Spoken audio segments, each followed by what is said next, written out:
We are back, and it seems we are back at the beginning of the format. So today we're going to talk about the results of the Bologna special event. This is the last event right up before North American International Championships, which is going to be the final event of the year just before the World Championships.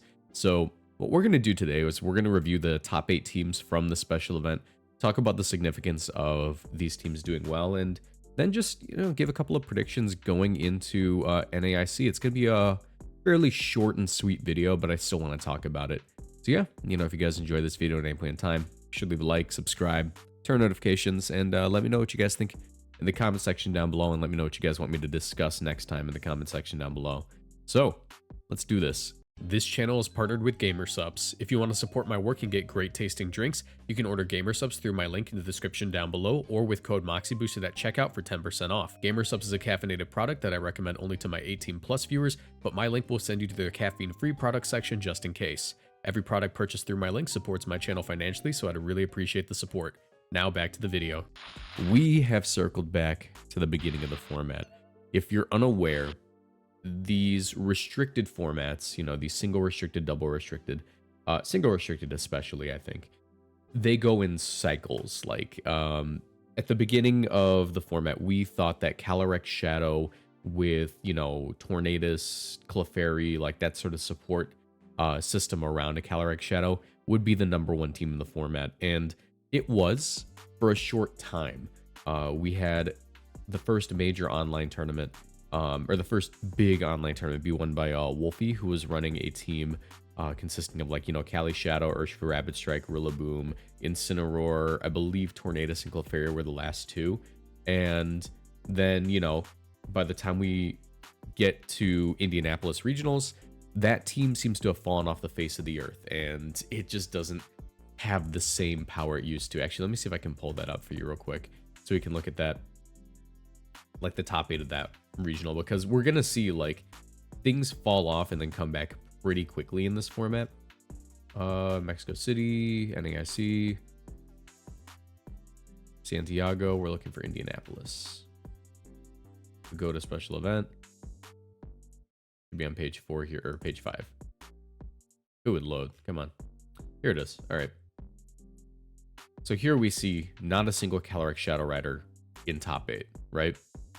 We do see Calyrex Ice Rider in top 8, and we see Miraidon. Miraidon was like the breakout Pokemon of this regional, right?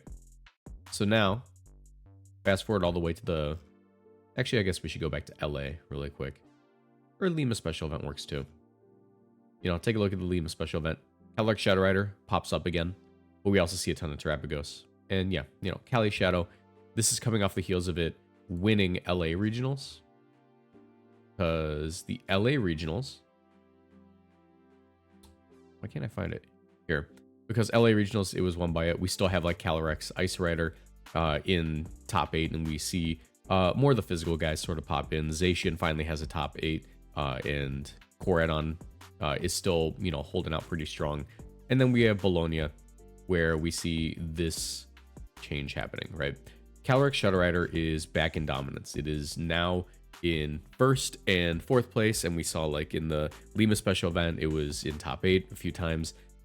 We are sort of circling back to the special format, where the top Pokemon are mostly the special attackers, and we see this sort of balancy team built around Calyrex Shadow being the #1 team in the format.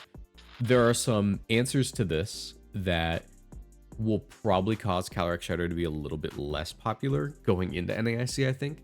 And for one of those is probably going to be AV Kyogre. Now, AV Kyogre didn't end up making it into finals. And I think that if the matchup was AV Ogre, there was a chance. However, it was knocked out in top 8. So I'm not sure if we can see the bracket, so I can see exactly, here. So where did it get knocked out? I actually want to take a look at this. So the AV Ogre was knocked out in a Lunala matchup, I think. Let me see. I'm trying to confirm it. It looks like... I can't even tell. Did they cut to top 8? Yeah, they cut to top 8. Where is it? Top 8? There's no AV Ogre. Am I stupid? I don't know. All right, I might just be dumb.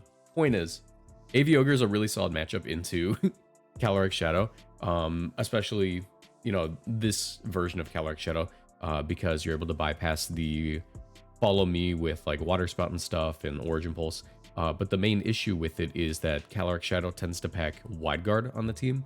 So Mienshao can be a little bit of an issue, and of course, AV Rillaboom can be kind of an issue. This is why we see the adaptation of running Iron Jugulus on the team. Iron Jugulus isn't just a Pokemon that can run like Taunt if it needs to turn off the Follow Me or the Wide Guard, but also it has access to 100% accurate Hurricane, allowing for you to deal major damage to Urshifu, or not Urshifu, well yeah, also Urshifu, but allowing you to deal major damage to Rillaboom and Mienshao without having it being able to be blocked by Wide Guard, sort of like a Tornadus's Bleak Wind Storm be able to be blocked by Wide Guard. So by having that option, not only do you have like fast Tailwind, but you're also able to snipe the two Pokemon that give Kyogre the most issue. Because honestly, once those two Pokemon are gone, AV Kyogre has a pretty free matchup into Calyrex Shadow. The only time that Calyrex Shadow is able to sort of just absolutely annihilate that is if it's running like a Calm Mindset. Nasty Plot, Citrus Berry, not really enough to beat Kyogre in my opinion, especially the AV variant. It's taking pretty negligible damage from a Spread Astral Barrage after the boost from the Assault Vest, and of course the Draining Kiss isn't doing too much, so that is a pretty solid matchup if it manages to make it into finals. But we do see it's sort of like the best of both worlds here.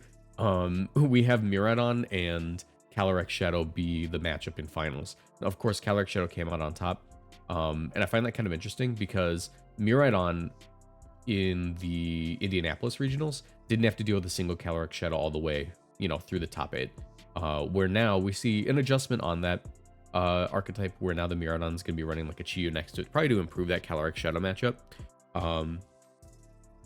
I find it interesting that it wasn't able to pull through because of that. So I feel like the point in the format that we're in is a point in the format where it isn't necessarily like the start of the format again, you know, where we have Calyrex Shadow on top, but like new game plus. Like we're seeing a Calyrex Shadow dominated metagame with all of the information and developments that we managed to achieve during that time it took for Calyrex Shadow to reach the top again. So these developments would be, you know, Zamazenta with Wide Guard Pelipper, the Covert Cloak Terrapagos, the existence of, you know, Farigiraf Miraidon teams, and AV Kyogre being strong. So what's like the next major adjustment that could knock Calyrex Shadow off the top? There are a few different things. I still think AV Kyogre has the best matchup into it. I could be wrong, you know, someone could just heavily disagree with me. But I think that Terrapagos is like a really solid matchup into it as well. It's very difficult for a lot of these Calyrex Shadow teams to deal with Terrapagos if they're not running something like Snarl Chi-Yu, or are able to like very like precisely position the Mienshao in front of Terrapagos after Terra Shell's been broken, because Terra Shell does make it so Terrapagos isn't really caring about a fighting type move the first time around. And yeah, and the last time that we had Terrapagos be at the top of the format, it was when Specs Terrapagos was a thing. So you would see like Choice Specs Terrapagos plus like Chi-Yu, and that was like a very strong archetype. Now we're actually seeing like the Calm Mindsets become a little bit stronger. You know, Rillaboom plus Calm Mind Terrapagos is a really strong lead. You have Fake Out, you're able to go for the Calm Mind, you're at +1/+1, and now you're able to maintain Terra Shell with Grassy Terrain plus your leftovers pretty effectively. And then just by having all these like offensive Pokemon around it, you're able to like spend more time setting up Terrapagos for an endgame while also having like, you know, something like a support Scream Tail being able to deal with fighting types and turn off things like Wide Guard, or lock things into Wide Guard if you really need to, because you do have like single target Earth Power and stuff.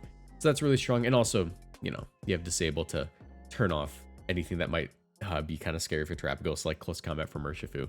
So I think that that's actually a really strong version of the team. And we do see that Terrapagos with that exact same build did make it in top 8 twice. You know, we see this again being run by Victor Medina. But the other Terrapagos that made it a little bit deeper in the tournament than Victor, but not quite as far as Antonio, was this Terrapagos Comfey team, which I find pretty interesting. If it would load. Actually, you know, I think I have it up here already. Here it is. So yeah, this version of the team I find pretty interesting because it is a Covert Cloak Terrapagos. with Comfey next to it. Now, Comfey's a really interesting pick for the format because Draining Kiss, I believe, is always going to be a 2-shot on Urshifu just because it's, you know, stab fairy type. But also the ability Triage makes it so Comfey's Floral Healing can't be redirected by Rage Powder or Follow Me. Neither can Draining Kiss because it makes all healing moves +3, which is really scary. You basically, if Comfey hits the field, something was getting healed up. And I believe you need a faster fake out. Yeah, you need like a faster fake out than Comfey's speed stat to be able to prevent that too, which is really crazy. So like if you lead off Comfey Terapagos, it's pretty hard to stop them from being able to get like, you know, 2 Calm Minds off and then back up to full health to restore Terra Shell. And then from that point on, they can just, you know, Stellar Terra, end up with a ton of HP and start spamming Terra Starstorm, while also Comfey's able to snipe the fighting types that would otherwise deal with Terapagos, and also, you know, the #1 wide guard user for Calyrex Shadow teams right now is Mian Chao, so that thing wouldn't be able to both wide guard and not get Draining Kissed, so that's really scary. Another interesting thing about this team is we see like Taunt, Ogerpon, Wellspring. I suppose that's actually pretty useful. If you're using Ogerpon Wellspring on lead with Terapagos, it's going to allow you to not only follow me away hits from Terapagos and allow it to set up, because that's sort of the name of the game with this guy, but also it's going to allow you to turn off the wide guard on lead and turn off the follow me on lead versus Clefairy. So you like Terapagos is a really interesting mon. It feels like it should be like a lot stronger than it is, but the issue is it's so easy to stuff it with 1 or 2 different Pokemon that it requires all these very specific pieces. Like Terapagos teams are some of the most creative teams we've seen in the format because they require some level of creativity to bypass the things that stop it. Like, you know, we have Comfey here and we have like Taunt, Ogerpon, Wellspring because, hey, you know, you need to make sure you're at full health, and also we need to make sure we're not getting wide guarded on or follow mead. And then you see like Comfey with Boost Your Energy Screamtail for the exact same reasons. You just need like a, I think I like the Screamtail version more because there's a lot more roll compression in the ways that it deals with the things that block Terapagos from being able to function, and also having leftovers plus Grassy Terrain makes it really easy to stay in Terra Shell range because you're gonna have an 1/8 of your health restored at the end of each turn. Also, it's just a lot more offensive than this version. I feel like the Covert Cloak version, even though it has like, you know, a Dragapult on it and an Urshifu, or not Urshifu, and Rillaboom and Ogerpon, it feels less proactive than the version with Scarf Urshifu and, you know, Boost Your Energy Thunderclap guys. So I just want to throw that out there. I think that like the version with Screamtail is a lot more proactive and probably a little bit better in the current format. So I think, you know, considering this top 8, I feel like going into NAIC, we can expect a couple of things. I think Calyrex Shadow is going to remain a pretty strong pick. We might see 1 or 2 of them in top 8, but I don't expect it to be very dominant.